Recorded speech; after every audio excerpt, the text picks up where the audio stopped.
Hola, bienvenidos al segundo capítulo de Tinta de una Mujer. Mi nombre es Leticia Costa y me acompaña Eliel Valladares. Y hoy vamos a hablar sobre la vida profesional de Lucila Gamero, empezando con un resumen de su vida temprana. Lucila Gamero nació bajo el seno de una familia de clase alta, siendo su padre doctor, médico, y su madre partera, que estén involucrados en el área de medicina. Hizo bastante influencia en Lucila Gamero en querer ser doctora o por lo menos estudiar medicina, que eso es lo que decidió hacer junto a su hermano e irse a Guatemala. El problema viene que estamos en la época del siglo XIX, finales del siglo XIX. Y pues en ese entonces las mujeres tenían pocos derechos. Entre ellos carecían del derecho de estudiar, de ganar y de un título universitario. Eso entonces causó que no pudiera estudiar y se conformara con la literatura. Eso de conformarse es un término erróneo. Le fascinaba escribir y leer desde una temprana edad. Entonces lo dejó como una segunda opción porque le apasionaba más la medicina.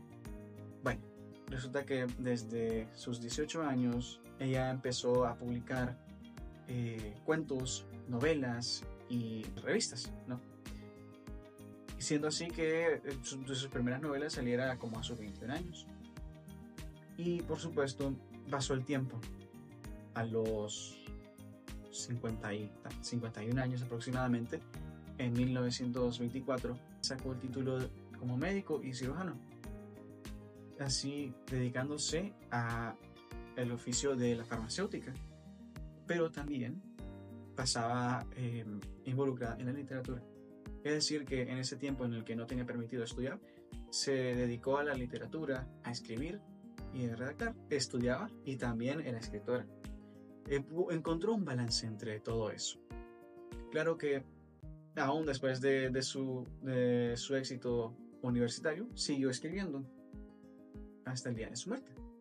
Pero claro, nos adelantamos bastante. Resulta que el cambio de permitir a las mujeres estudiar en la universidad no fue un cambio de la noche a la mañana, sino que fue un proceso en el que Lucila Gamero participó, fue involucrada en estos movimientos feministas. Así es, Lucila Gamero es considerada un ícono de este movimiento feminista hondureño. Ella en su literatura, en sus novelas, utilizaba personajes mujeres y exploraba temas que era algo nuevo para la época.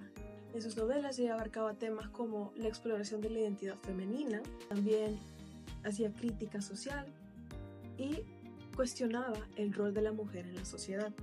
Como mencionaste, ella no pudo asistir a la universidad cuando ella quería.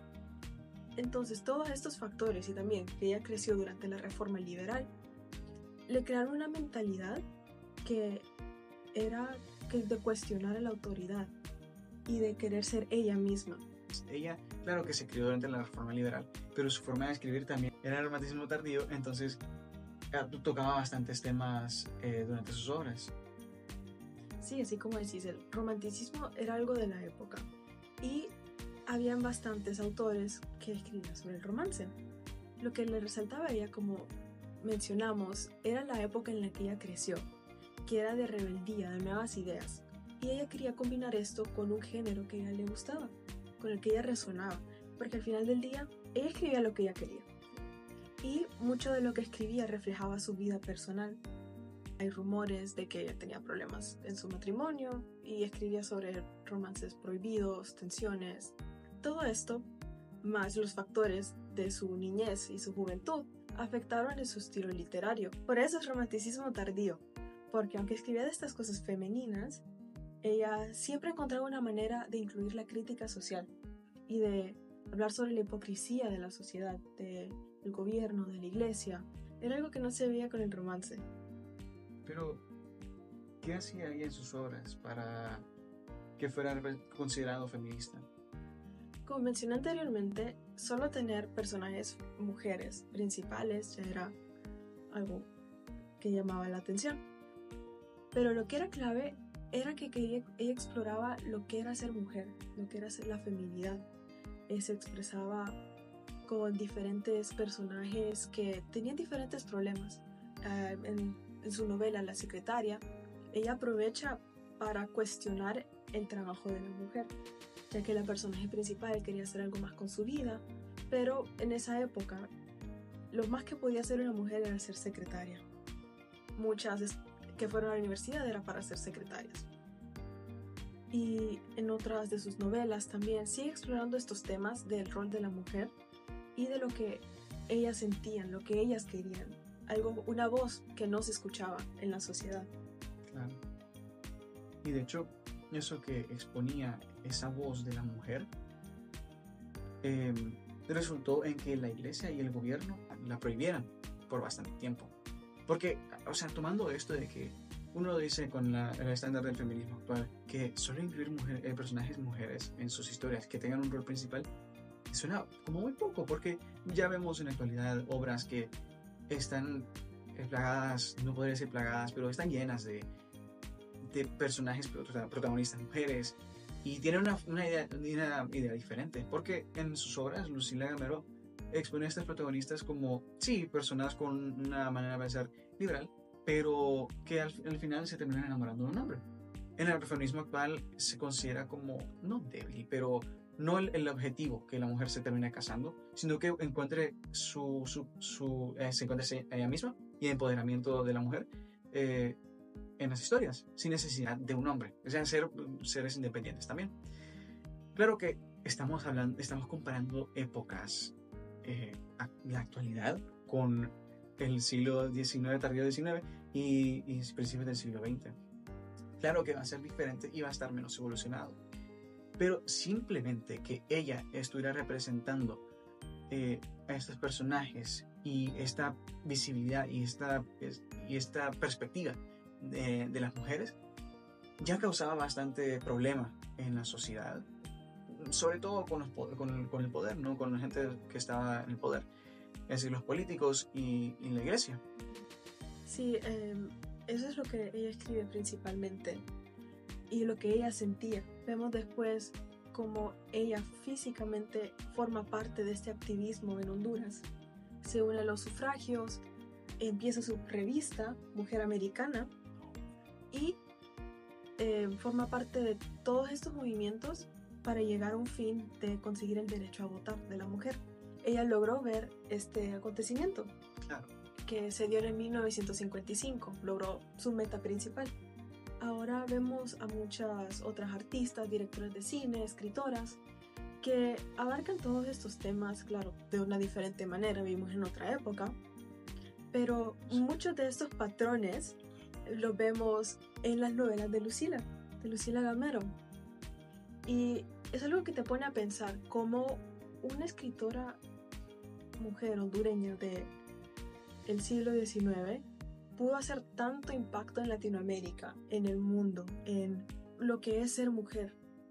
Vimos muchas historias de mujeres, muchas son de hombres, y no capturan la esencia de verdad de lo que es buscar nuestra identidad, ya sea al lado de un hombre o nosotras mismas, lo que es sentir, lo que es querer expresar nuestra sexualidad, nuestra libertad. Que en ese entonces era bastante tabú. Sí, o sea, era algo de lo que nadie hablaba, pero que... Es decir, toma en cuenta que ya de por sí el derecho de la mujer y el derecho a pronunciarse era un tema considerado tabú. Imagínense la sexualidad. Sí, y era algo que obviamente todas sentimos. Claro. Y en esos tiempos también se sentía, que es algo que tal vez no tenemos en mente, que todo lo que sentimos ahora, todos estos gustos, pensamientos, los han tenido los humanos toda la vida. Claro. Y aún así, ella tuvo una forma de representarlos, siendo de manera sutil, ¿no? Sí, para que pudiera ser publicado, claro, no censurado completamente. Pero está ahí y las personas que disfrutan leer, disfrutan ver el romance, estas tensiones, lo notan. Es algo impresionante cómo ella sintió la libertad de poder escribir de todos estos temas, de poder contar estas historias sin miedo a nada. Que al final eso es lo más importante, que ella no tuvo miedo de escribir, de ser una autora en esta época. Sí, su impacto no fue pequeño. No solo fue una huellita, sino fue el paso es que marcó tanto la historia de la literatura en Honduras como del feminismo, del movimiento feminista también en Honduras. Sí, muchas otras mujeres se inspiraron de ella, de su valentía, de su rebeldía, que esto las impulsó a seguir con este movimiento, que después de todas las dificultades que sufrió, ella siguió adelante, siguió haciendo lo que ella quería, sin importar lo que le decían, las censuras, las críticas. Ella escribió lo que ella quería escribir. Sí, hasta el momento que falleció por causas naturales. Murió a los 90 años. O sea, vivió una vida completa, ¿no? Sí. Y claro que no quedó su legado ahí. Tras su muerte, Lucila Gamero tuvo un redescubrimiento. Se notó un patrón en cómo ella escribía.